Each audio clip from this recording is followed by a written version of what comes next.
ఈ కొత్త అద్దం మీ చర్మ సమస్యలను కూడా చూపిస్తుందట. పూర్తి వివరాలకు చదవండి రేపటి సాక్షి దినపత్రిక.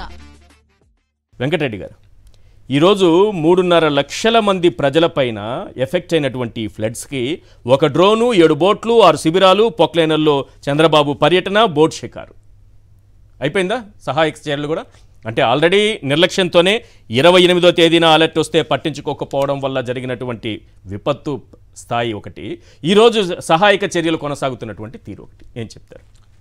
ఈశ్వర్ గారు, ముందుగా మీకు ప్యానల్లో ఉన్న అందరికీ, సాక్షి టీవీ ప్రేక్షకులందరూ నమస్కారం. అసలు వరదలు వచ్చినాయి అంటారా అంటే పొద్దున మిమ్మల్ని క్వశ్చన్ అడుగుతాడు చంద్రబాబు నాయుడు. ఎలక్సా చెప్పింది వరదలు రాలేదు, మీరందరూ సాక్షి వాళ్ళకి ఏం పని లేదు, లేదంటే కేఎస్ ప్రసాద్ గారు ఇటు కొంతమంది అనలిస్టులు వరకు ప్రసారం చేస్తున్నారు, అసలు వరదలు ఎక్కడ వచ్చినాయి అని రేపు పొద్దున అన్నా కూడా మీకు ఆశ్చర్యం లేదు. కానీ పాపం అప్పుడప్పుడు జిల్లా రిపోర్టర్లు, పాపం ఈనాడులో ఉన్నటువంటి జిల్లా రిపోర్టర్లు కొన్ని నిజాలు రాసినప్పుడు అవి దొరుకుతాయి కదా మనకు కూడా. ఇది ఈనాడు అమరావతి ఎన్టీఆర్ అంటే ఇట్లాంటి డిస్టిక్ లేదు, మనకి ఎన్టీఆర్ డిస్టిక్ ఉంది కానీ అమరావతి డిస్టిక్ లేదు.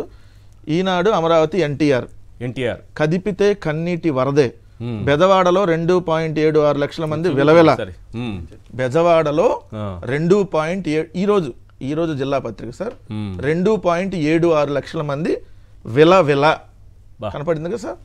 కింద అసలు పాయింట్ ఇక్కడ, ఎటు చూసినా ముంపే అప్రమత్తం లేకనే ఈనాడు రాసింది.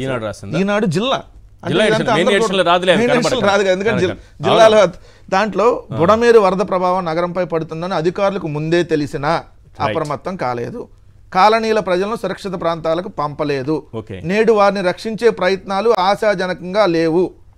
ఇది ఈనాడు పత్రిక సార్ ఈ రోజు రాసిన వార్త. మళ్ళీ మీరు సాక్షి రాస్తే సాక్షి రాసింది అంటారు. ఈనాడు అప్రమత్తం లేకనే, కింద అల్లాడినా ఆలకించలే, ఇది ఈనాడే సార్. ఇది కూడా అదే జిల్లా పత్రికలో. వరద బాధితులు తమను రక్షించాలని మొరపెట్టుకున్న అధికారులు అంతగా స్పందించడం లేదనే విమర్శలు ఉన్నాయి. కొన్ని ప్రాంతాల వారు సురక్షిత ప్రాంతాలకు వెళ్ళలేని పరిస్థితి. పాత రాజేశ్వరిపేటలో అనారోగ్యంతో చిన్నారి ఆ కుటుంబంలో చిక్కుపోగా రాత్రి వరకు రక్షించిన నాదుడే లేరనే విమర్శలు ఉన్నాయి. అంటే వాస్తవాలే విమర్శలు ఉన్నాయని రాస్తారు వాళ్ళు. సో దేవీనగర్లో మరో కుటుంబం ముంపులో చిక్కుపోగా సాయం కోసం కంట్రోల్ రూమ్కు సమాచారం ఇచ్చినా ఫలితం లేదు. ఏడాది బాబుకు పాలు లేవు, మాచర్ల యశ్వత్, అనూష, మాకు 2 పిల్లలు, సింగ్ నగర్ పైపుల రోడ్డు విక్రమ్ పబ్లిషర్ ఎదురుగా ఇంట్లో ఉంటున్నాం, మా ఇంటి కింద అంతస్తు మునిగింది, ప్రాణాలు రక్షించుకునేందుకు మా ఏడాది బాబుతో మొదటి అంతస్తులో ఉంటున్నాం, శనివారం ఉదయం నుంచి పాల సరఫరాదారులు రావడం లేదు. ఈరోజు ఏ వారం సార్? సోమవారం. శనివారం ఉదయం నుంచి పాల సరఫరాదారులు రావటం లేదు, బయటికి వెళ్ళలేం, దగ్గరలో ఏమీ దొరకట్లేదు, బాబు గొక్క పెట్టి ఏడుస్తున్నాడు, ఎందరికి ఫోన్ చేసినా ఫలితం లేదు, అధికారులు స్పందించాలి. ఇది ఈనాడు దినపత్రిక సార్. రామోజీరావు గారి ఆత్మకు శాంతి చేకూరాలి, ఎందుకంటే ఈ విషయాలన్నీ నా నోటితో చెబితే మళ్ళీ నా పైన కూడా దుష్ప్రచారాలు, నా పైన డిబేట్లు, నన్ను తిట్టడాలు, దూషించడాలు, నా పైన కామెంట్స్ ఇవి ఉండేవి. రామోజీ తాతగారు రాశారు కాబట్టి వారి ఆత్మకు శాంతి చేకూరాలని మనస్ఫూర్తిగా ప్రార్థిస్తున్నాం. ఎందుకంటే సార్ ఇప్పుడైనా వాస్తవాలు తెలుసుకోవాలి. ఎల్లో బ్యాచ్ అంటే ఈనాడు పత్రికే స్వయంగా అధికారుల నిర్లక్ష్యంతోనే జరిగింది, అధికారులు అప్రమత్తం చేయలేదు. ఈ రోజు శనివారం నుంచి పసిబిడ్డలకు పాలు కూడా దొరకట్లేదని, ఈ రోజు సోమవారం సాయంత్రం మనం డిబేట్ చేస్తున్నాం, దాదాపు 7:30 అవుతుంది ఇప్పుడు. వీళ్ళు రాసినటువంటిది దీంట్లో వాళ్ళే రాశారు. ఎంత మీరుందా 3.5 లక్షలు ఉన్నారు కదా, వాళ్ళు 2.76 లక్షల మంది విలవిల. ఇదో చూడండి సార్, బెదవాడలో 2.76 లక్షల మంది విలవిల. ఇది ఈనాడు. సో జగన్మోహన్ రెడ్డి గారు అన్నట్టు మ్యాన్ మేడ్ ఫ్లడ్స్ అనేవి 100%. ఎందుకంటే బుడమేరుకు సంబంధించి బుడమేరు ఆల్రెడీ ఫ్లడ్స్ ఎక్కువ వస్తాయి అన్నటువంటి సమాచారం 28వ తారీఖు ఉంది.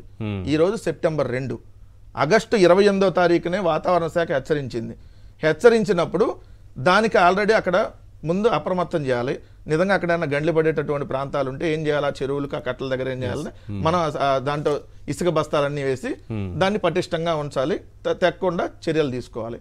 కానీ వీళ్ళకి 28వ తారీఖు, వాళ్ళు 2వ తారీఖు సార్, దాదాపుగా 6 రోజుల నుంచి సమాచారం ఉన్నా కూడా బుడమేరు అనేటటువంటి దానికి సంబంధించి వరదలు వస్తూ ఉన్నాయి. పైన ఖమ్మం నుంచి వస్తూ ఉంటుంది, ఆ ఖమ్మం నుంచి ఖమ్మము, పాలేరు అట్లా నుంచి వచ్చి అది మైలవరం, విజయవాడ అట్లా వెళ్ళి గుడివాడ నుంచి కొల్లేరు దగ్గర కలుస్తుంది. దాన్ని ఆ వరద నీరు నీటి డైవర్ట్ మళ్లించేటటువంటి కార్యక్రమంలో ఫెర్రీ దగ్గర కలుపుతారు దాన్ని, ఏదైతే మనం ఇబ్రహీంపట్నం ఫెర్రీ దగ్గర.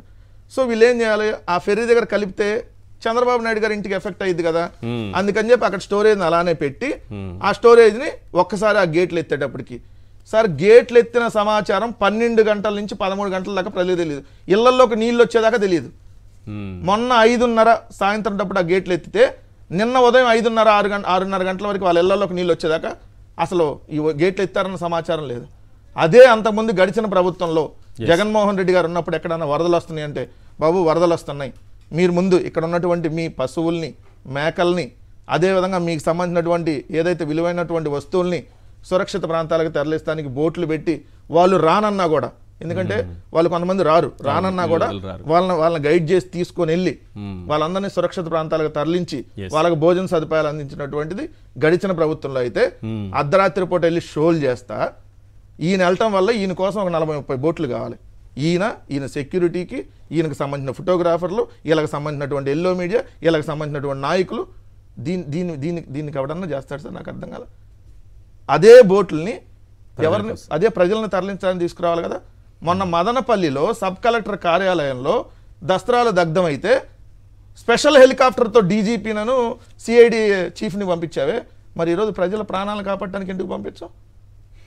ఈరోజు ప్రజల ప్రాణాల కంటే నీకు ఆ దస్త్రాలు ఏదో దగ్ధం అయితే అవన్నీ ఆన్లైన్లో ఉంటాయి, చిన్నపిల్లాడికి కూడా తెలిసింది ఈరోజు టెక్నాలజీతో. దాని మీద నువ్వు పెట్టినటువంటి కాన్సన్ట్రేషను ఈరోజు లేదే. అంటే నీకు ప్రజల ప్రాణాలంటే, ప్రజల ప్రాణాలు పోతే చంద్రబాబు నాయుడుకి ఎందుకు హ్యాపీ తెలుసా? స్కీములు ఇచ్చే బాధ్యత ఉండదు కదా. ఇదేంటిది? అంతే కదా సార్, కొంతమంది పోయారు అనుకోండి, స్కీములు ఇచ్చే బాధ్యత ఉండదు కదా. అలాంటి దుర్మార్గంగా తయారయ్యారు ఈరోజు. లేదంటే ఇంత జరుగుతా ఉంటే నారా లోకేష్ హైదరాబాద్ వస్తాడు. దీంట్లో 17 మంది చనిపోయారు. ఇప్పుడు జగన్నాథ రథ చక్రాల్లో చనిపోలేదా? ఏం రైలు ప్రమాదాల్లో చనిపోవట్లేదా? చంద్రబాబు నాయుడు మాట్లాడలేదు సార్, నేనంటలా. ఇదే గోదావరి పుష్కరాల్లో 29 మంది చనిపోతే చంద్రబాబు నాయుడు గారు మాట్లాడింది ఏంది? రాద్ధాంతం చేస్తున్నారు. ఏ జగన్నాథ రథ చక్రాలు చనిపోవట్లేదా? ఏ రైలు ప్రమాదాల్లో, రోడ్డు ప్రమాదాలు చనిపోవట్లేదా? ఏం పుష్కరాల్లో చనిపోయారు పోనీండి, ఏం దాని మీద రాద్ధాంతం చేస్తున్నారు? ఇప్పుడు కూడా అంటాడు, ఇప్పుడు కూడా అదే మాట అంటారు రేపొద్దున. అసలు వాళ్ళు ఈరోజు ఇందాక చూస్తున్నాం, చంద్రబాబు నాయుడు గారు వెళ్తుంటే చిన్న పిల్లని చంకనెత్తుకొని, సార్ మా పిల్లకి పాలు లేవు, కనీసం తినడానికి లేవని అంటుంటే బాయ్ టాటా. ఇదే ఓ ముఖ్యమంత్రి చేసేది? ముఖ్యమంత్రి అంటే అదేంటి డీసీఎం, అదేది జేసీబీ పైన ప్రొక్లైనర్ పైకెక్కి ఏం చేస్తాడు? ప్రొక్లైనర్ పైన ఎక్కి ఈయన నీళ్ళు దవ్వుతాడా లేదంటే ఏం చేస్తాడు? నువ్వు వెళ్ళటం వల్ల అక్కడ అధికారులందరూ నీ చుట్టూ తిరగాలి, అక్కడ వాళ్ళని రక్షించేది పని మానుకొని నీ ఫోటోలకి, నీ పబ్లిసిటీకి నీ చుట్టూ తిరగాలి. ఇదే సార్ ఈరోజు దయచేసి ప్రజలు కూడా గమనించమని చెప్తా ఉన్నాం. ఇది నిజంగా జగన్మోహన్ రెడ్డి గారు చెప్పినట్టు ఇది మానవ తప్పిదం.